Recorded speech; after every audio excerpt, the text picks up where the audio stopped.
మెదక్ జిల్లా నర్సాపూర్ మున్సిపల్ పరిధిలోని 11వ వార్డులో కాంగ్రెస్ పార్టీ బలపరిచిన అభ్యర్థి పంబాల వినీత్ 10వ వార్డులోని క్రాంతిని గెలిపించాలని నర్సాపూర్ నియోజకవర్గ ఇన్ఛార్జ్ ఆవుల రాజిరెడ్డి ఓటర్లను కోరారు.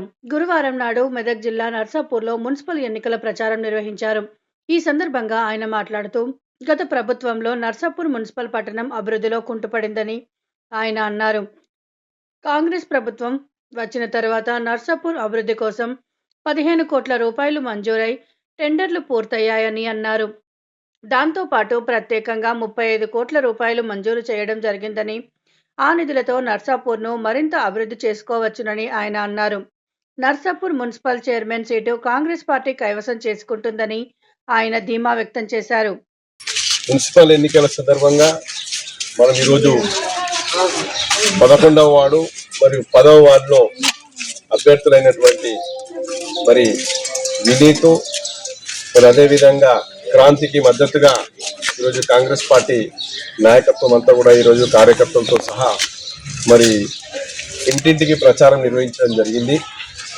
ఇక్కడ 11వ వార్డు 10వ వార్డులో ముఖ్యంగా ఇవన్నీ కొత్త కాలనీలు, నూతనంగా నిర్మించబడుతున్నటువంటి ఇల్లు, మరి అదేవిధంగా ఇక్కడ మరి రోడ్లు కానీ, డ్రైనేజీలు కానీ, విద్యుత్ కనెక్షన్ కానీ, ఇవన్నీ కూడా మరి వాటర్ కానీ ఇవన్నీ కూడా మరి దూరంగా ఉన్నది, అందుబాటులోకి రాలేదు ఇంతవరకు. ఎందుకంటే కొత్తగా నిర్మాణం జరిగినాయి. వీళ్ళందరికీ ఒకటే ఏంటంటే, కొత్తగా నిర్మాణం అయినప్పుడు మరి అభివృద్ధి నిధులు చాలా పెట్టాల్సి వస్తుంది.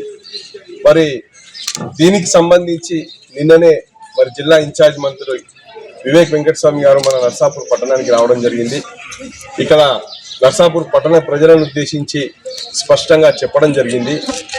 వచ్చే కంటే ముందు ఒకరోజు మంత్రి గారికి, ముఖ్యమంత్రి గారితో ఒక రివ్యూ మీటింగ్లో మంత్రి గారు ప్రత్యేక చొరవ తీసుకొని నర్సాపూర్ పట్టణం అభివృద్ధికి దూరంగా ఉంది, గత ప్రభుత్వం ఎలాంటి నిధులు కేటాయించలేదు, నర్సాపూర్ పట్టణానికి రావాల్సినటువంటి మరి ప్రభుత్వ కార్యాలయాలు ఏవీ రాలేదు, మరి డ్రైనేజ్ వ్యవస్థ అస్తవ్యస్తంగా ఉంది, రోడ్ల వ్యవస్థ అస్తవ్యస్తంగా ఉంది, పూర్తిగా అన్ప్లానింగ్గా ఉన్నదని చెప్పి స్పష్టంగా చెప్పడం. మరి ముఖ్యమంత్రి గారు ప్రత్యేకంగా మరి ఏం చేస్తే ఆ పట్టణం బాగుపడుతుందని అడిగితే, మరి గతంలో ఎన్నికల సందర్భంగా వాళ్ళు వదిలేసిరు. మరి అలాంటి నిధులను మన ప్రభుత్వం వచ్చింది, మరి ప్రజలు కూడా చూస్తున్నారు అభివృద్ధి కొరకు, మనం ఆ నిధులను కూడా శాంక్షన్ చేస్తే బాగుంటుందని చెప్పడం జరిగిందట.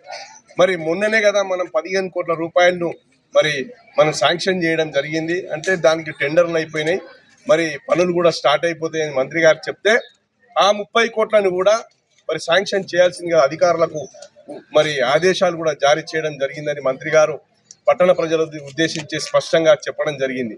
అంతేకాకుండా మంత్రి గారు తన ప్రత్యేక చొరవతోని ఇండోర్ స్టేడియం గురించి కూడా మరి హామీ ఇవ్వడం జరిగింది. ఈ ఎన్నికల తర్వాత దానికి సంబంధించి స్థల సేకరణ మరియు దానికి సంబంధించిన శాంక్షన్స్ కూడా అతి త్వరలో వెలువడబోతున్నాయి. దానికి నేను పూర్తి ఇన్ఛార్జ్గా పూర్తి బాధ్యత తీసుకొని మంత్రి గారి సహకారంతో ముఖ్యమంత్రి దగ్గర నుండి మరి ఇండోర్ స్టేడియాన్ని కూడా తీసుకురావడం జరుగుతుందని పట్టణ